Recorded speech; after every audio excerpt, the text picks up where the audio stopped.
যুক্তরাষ্ট্র ইসরায়েলের বিরুদ্ধে ইরানের ঐতিহাসিক বিজয় ঘোষণা, তেহরানের রাস্তায় বিজয় উল্লাস, শর্ত দিয়ে খুলে দেওয়া হলো হরমুজ প্রণালী।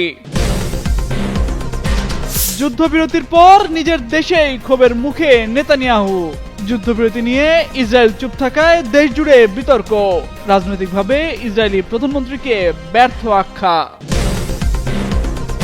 ট্রাম্পের যুদ্ধবিরতি ঘোষণাকে ইসরায়েলের বৃদ্ধাঙ্গুলি, ইরানের একটি শর্ত মানবে না তেল আবিব, নেতানিয়াহুর স্পষ্ট বার্তা, লেবাননে অব্যাহত থাকছে হামলা। যুদ্ধবিরতির ঘোষণায় জাতিসংঘ মহাসচিবের বিশেষ বার্তা, সব পক্ষকে আন্তর্জাতিক আইন মেনে চলার আহ্বান, অঞ্চলে পূর্ণাঙ্গ শান্তি ফেরা নিয়ে প্রত্যাশা। 6 সপ্তাহের যুদ্ধে যুক্তরাষ্ট্রের বিজয় দাবি ট্রাম্পের, পূর্ণাঙ্গ সর্বাত্মক জয় বলে আখ্যা।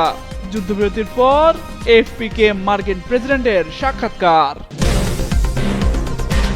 ইরান যুক্তরাষ্ট্রের যুদ্ধবিরতি নিয়ে পাক প্রধানমন্ত্রীর টুইট বার্তা, পোস্টে ভুল নিয়ে সমালোচনার ঝড়, অত্যন্ত স্পর্শকাতর বিষয় নিয়ে নেট দুনিয়া তোলপাড়।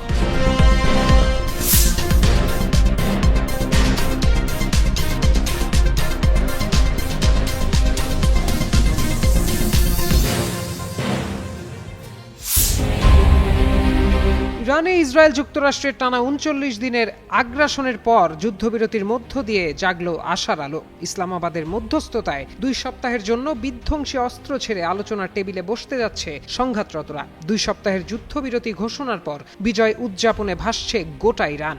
ইসরায়েলি শাসনের বিরুদ্ধে তেহরানের ভাষায় এটিকে এক চূড়ান্ত বিজয় হিসেবে আখ্যা দেওয়া হয়েছে। ঘোষণার পর বিজয় উল্লাসে মেতে ওঠেন ইরানিরা। সড়ক মহাসড়কে ইরানের পতাকা হাতে উল্লসিত নাগরিকদের ভিড়ে এক অন্যরকম মুহূর্তের সৃষ্টি হয়। এ সময় জনতা যুক্তরাষ্ট্র ইসরায়েলি আগ্রাসনের বিরুদ্ধে স্লোগান দিয়ে ইরানের সশস্ত্র বাহিনীকে সম্মান জানান। তেহরানের উচ্চপদস্থ কর্মকর্তারা এই বিজয়কে ঐতিহাসিক বিজয় হিসেবে বর্ণনা করে সামরিক ও গোয়েন্দা সংস্থার প্রশংসায় মাতেন। তেল আবিবের সামরিক অভিযানের মুখে এই উদযাপনগুলো ঐক্য ও প্রতিরোধের এক শক্তিশালী আঞ্চলিক মুহূর্তের প্রতীক হিসেবে দেখছেন ইরানিরা। এদিকে দেশটির পররাষ্ট্রমন্ত্রী সাইয়েদ আব্বাস আরাঘচি জানান, দেশের ওপর হামলা বন্ধ হলে ইরানের সশস্ত্র বাহিনী প্রতিরক্ষামূলক অভিযান বন্ধ করবে। তিনি আরো বলেন, ইরান তার সশস্ত্র বাহিনীর সঙ্গে সমন্বয় করে 2 সপ্তাহের জন্য হরমুজ প্রণালী দিয়ে নিরাপদ যাতায়াতের অনুমতি দেবে। এর আগে পাকিস্তানের প্রধানমন্ত্রী এক্স বার্তায় জানান, 2 সপ্তাহের জন্য যুদ্ধ সাময়িক বন্ধে রাজি হয়েছে সংঘাতরতরা। মার্কিন প্রেসিডেন্ট ডোনাল্ড ট্রাম্পও সামাজিক যোগাযোগ মাধ্যমে বিষয়টি নিশ্চিত করেন। ইসরায়েলের ভেতরে নতুন করে বিতর্কের জন্ম দিয়েছে ইরান যুক্তরাষ্ট্রের সামরিক যুদ্ধবিরতি এবং সরকারের নিরাপত্তা ঘিরে। আন্তর্জাতিক অঙ্গনে যখন এই সমঝোতা নিয়ে আলোচনা জোরদার হচ্ছে, ঠিক তখন স্পষ্ট কোনো অবস্থান না দেওয়ায় নিজ দেশের জনগণের কাছেই সমালোচনার মুখে পড়েছেন দেশটির প্রধানমন্ত্রী বেনিয়ামিন নেতানিয়াহু।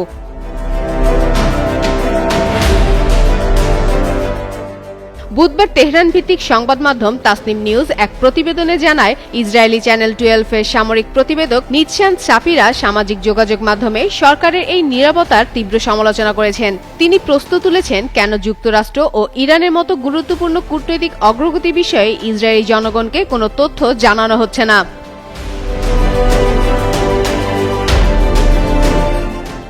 নিজের পোস্টে নেতানিয়াহুকে উদ্দেশ্য করে সাফিরা বলেন, ইসরায়েলি নাগরিকরা কি তাদের নেতাদের কাছ থেকে সরাসরি কোনো ব্যাখ্যা পাবেন, নাকি বিদেশি সংবাদ মাধ্যম ইরানি সংবাদ সংস্থা তাসনিম এবং পাকিস্তানের সরকারের মুখপাত্রের দেওয়া বিবৃতির উপর নির্ভর করতে হবে? তার এই মন্তব্যে সরকারের তথ্য গোপনের প্রবণতা এবং জবাবদিহিতার অভাবের বিষয়টি নতুন করে আলোচনার জন্ম দিয়েছে।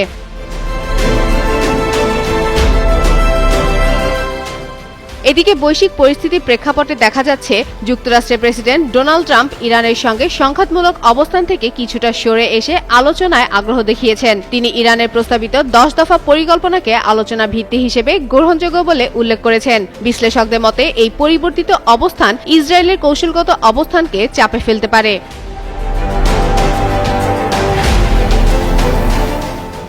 বর্তমানে লেবাননের বিদ্রোহী গোষ্ঠীর সঙ্গে উত্তেজনাপূর্ণ পরিস্থিতির মধ্যেই এই যুদ্ধবিরতি ইসরায়েলের জন্য নতুন চ্যালেঞ্জ তৈরি করেছে। যদিও যুদ্ধবিরতির জন্য দেওয়া প্রস্তাবে লেবাননে হামলা বন্ধ রাখার বিষয়েও শর্ত আরোপ করেছে তেহরান, তবে এই শর্ত না মেনে হামলা অব্যাহত রাখার ঘোষণা দিয়েছে ইসরায়েলি প্রধানমন্ত্রী। তবে আগামী 11 এপ্রিল ইসলামাবাদে সম্ভাব্য আলোচনার আগে ইসরায়েলি সরকার কি অবস্থান নেয় সেটি এখন আন্তর্জাতিক মহলে প্রধান আগ্রহের বিষয় হয়ে উঠেছে।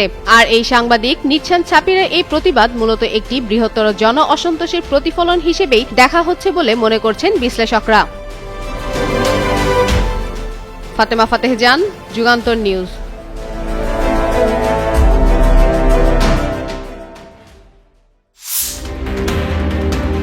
গত 28 ফেব্রুয়ারি শুরু হওয়া ইরান মার্কিন ইসরায়েলের আগ্রাসন আপাতত বন্ধ হয়েছে। ডোনাল্ড ট্রাম্প বুধবার ভোরে যুদ্ধবিরতির ঘোষণা দিয়েছেন। জাতিসংঘের মহাসচিব অ্যান্তনিও গুতেরেস মঙ্গলবার যুক্তরাষ্ট্র ও ইরানের 2 সপ্তাহের যুদ্ধবিরতিকে স্বাগত জানিয়েছেন।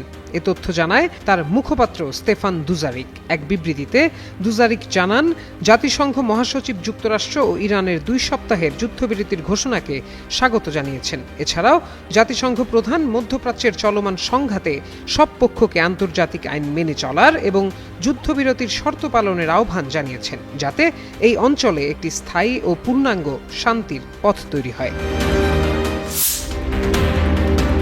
ইরানের সাথে দীর্ঘ 6 সপ্তাহের যুদ্ধ পরিস্থিতির পর পূর্ণাঙ্গ ও সর্বাত্মক বিজয় দাবি করেছেন মার্কিন প্রেসিডেন্ট ডোনাল্ড ট্রাম্প। মঙ্গলবার ইরান যুদ্ধবিরতিতে সম্মতি জানানোর পর এএফপিকে দেওয়া এক সাক্ষাৎকারে এই দাবি করেন প্রেসিডেন্ট ট্রাম্প। জানান, এই সংঘাতে যুক্তরাষ্ট্র শতভাগ সফল হয়েছে এবং এই নিয়ে কোনো সন্দেহের অবকাশ নেই।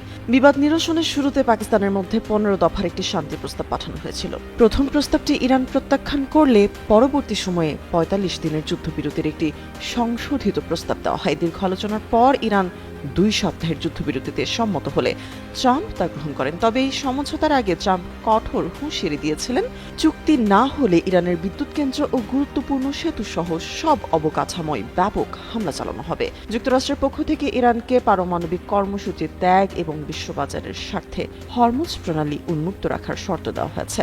ট্রাম্প আশা প্রকাশ করেছেন, এই সংকট নিরসনে চীন মধ্যস্থতাকারীর ভূমিকা পালন করবে। বেঁধে দেওয়া সময়সীমার মধ্যে চূড়ান্ত সমঝোতা না হলে পুনরায় সামরিক ব্যবস্থা নেওয়ার ইঙ্গিত দিয়েছেন মার্কিন প্রেসিডেন্ট। পাকিস্তানের প্রধানমন্ত্রী শাহবাজ শরীফের একটি টুইট বার্তায় ঝড় উঠেছে নেট দুনিয়ায়। তার কারণ মাত্র একটি শব্দ, ড্রাফট। এই শব্দটি একটি গুরুত্বপূর্ণ কূটনৈতিক বার্তাকে সোশ্যাল মিডিয়ার হাসির খোরাকে পরিণত করেছে। যুদ্ধ পরিস্থিতি সাময়িক স্থগিতের বিষয়ে সামাজিক যোগাযোগ মাধ্যম এক্সে শাহবাজ শরীফের অ্যাকাউন্ট থেকে একটি পোস্ট করা হয়, কিন্তু বার্তার বিষয়বস্তুর চেয়ে এর এডিট হিস্ট্রি বেশি আলোচনায় উঠে আসে। ঘটনা হলো, শরীফের মূল পোস্টটির আগের একটি সংস্করণে লেখা ছিল draft Pakistan's PM message on x, যার বাংলা করলে দাঁড়ায় সংস্করণ এক্সে পাকিস্তানের প্রধানমন্ত্রীর বার্তা। চূড়ান্ত পোস্টে এই অংশটি সরিয়ে দেয়া হয়, কিন্তু এক্সের এডিট ফিচারের কারণে যে কেউ আগের সংস্করণটি দেখতে পাচ্ছিলেন। এতেই বাধে বিপত্তি, কারণ প্রধানমন্ত্রীর অফিসের কেউ এই ড্রাফট লিখে দিলে তিনি লিখতেন মাননীয় প্রধানমন্ত্রীর এক্স পোস্ট। তা না করে পাকিস্তানের প্রধানমন্ত্রীর এক্স পোস্ট লেখায় তা পাকিস্তানের বাইরের কারো লেখা বলেই ধারণা করছেন নেটিজেনরা। এ বিষয়ে এক্সে এক ব্যবহারকারী লিখেছেন, যিনি একটি টুইট ঠিকমতো পোস্ট করতে পারেন না, তিনি দেশ চালাবেন কিভাবে? আরেকজনের মন্তব্য, শাহবাজ শরীফকে দেখুন, ট্রাম্প যে বার্তা পোস্ট করতে বলেছেন সেটি এক্সে দিয়ে কত খুশি তিনি। এছাড়াও নানা রকম সমালোচনায় ভাসছে পাকিস্তানের প্রধানমন্ত্রীর টুইটটি। মূল পোস্টে শরীফ লিখেছিলেন, মধ্যপ্রাচ্যের চলমান যুদ্ধের শান্তিপূর্ণ সমাধানের জন্য কূটনৈতিক প্রচেষ্টা এগিয়ে চলেছে। কূটনীতিকে সময় দিতে আমি আন্তরিকভাবে প্রেসিডেন্ট ট্রাম্পকে 2 সপ্তাহের সময়সীমা বাড়ানোর অনুরোধ করছি। পাকিস্তান আন্তরিকভাবে ইরানি ভাইদের অনুরোধ করছে একটি শুভেচ্ছার নিদর্শন হিসেবে 2 সপ্তাহের জন্য হরমুজ প্রণালী উন্মুক্ত রাখতে। আমরা সব যুদ্ধরত পক্ষকে 2 সপ্তাহের জন্য সর্বত্র যুদ্ধবিরতি মেনে চলার আহ্বান জানাচ্ছি। এই ঘটনা এমন এক সময়ে ঘটেছে যখন যুদ্ধ পরিস্থিতি অত্যন্ত স্পর্শকাতর একটি রূপ নিয়েছে। প্রত্যয় দাস, যুগান্তর নিউজ। রক্তক্ষয়ী উত্তেজনার মধ্যেই হরমুজ প্রণালীর নিরাপত্তা নিয়ে গুরুত্বপূর্ণ এক ভোট হয়ে গেল জাতিসংঘ নিরাপত্তা পরিষদে। বাণিজ্যিক নৌ চলাচল সচল রাখতে আনা প্রস্তাবটি শেষ পর্যন্ত থেমে গেল চীন ও রাশিয়ার ভেটোতে। ফলে সংকট নিরসনে আন্তর্জাতিক ঐকমত্যের বদলে নতুন করে কূটনৈতিক বিভাজন স্পষ্ট হয়ে দাঁড়িয়েছে। বার্তা সংস্থা রয়টার্সের তথ্য অনুযায়ী মঙ্গলবার বাহরাইনের উত্থাপিত খসড়া প্রস্তাবটি 15 সদস্যের পরিষদে 11টি সমর্থন পেলেও 2 স্থায়ী সদস্যের বিরোধিতায় তা বাতিল হয়। প্রস্তাবে হরমুজ প্রণালীতে নিরাপদ নৌ চলাচল নিশ্চিত করতে কঠোর ব্যবস্থা, এমনকি সাময়িক পদক্ষেপের পথটিও খোলা রাখার কথা ছিল। তবে চীন ও রাশিয়া শুরু থেকে আপত্তি জানায়। তাদের প্রধান উদ্বেগ ছিল প্রস্তাবটি বাস্তবে সীমাহীন সাময়িক হস্তক্ষেপের সুযোগ তৈরি করতে পারে। যদিও প্রস্তাবের 7ম অধ্যায়ের উল্লেখ পরে শিথিল করা হয়, তবুও তারা মনে করে এই শক্তি প্রয়োগের ঝুঁকি থেকে যায়। আরেকটি বড় কারণ ছিল প্রস্তাবের একপাক্ষিকতা। তাদের মতে এতে মধ্যপ্রাচ্যে উত্তেজনার মূল উৎস মার্কিন ইসরায়েলি হামলার প্রসঙ্গ উপেক্ষা করে শুধু ইরানের ভূমিকা তুলে ধরা হয়েছে, যা পরিস্থিতি আরো জটিল করতে পারে। এছাড়া নতুন নিষেধাজ্ঞার প্রস্তাবও তারা প্রত্যাখ্যান করে, কারণ এতে বৈশ্বিক জ্বালানি সরবরাহ ও সাধারণ মানুষের জীবনে নেতিবাচক প্রভাব পড়তে পারে বলে তাদের আশঙ্কা।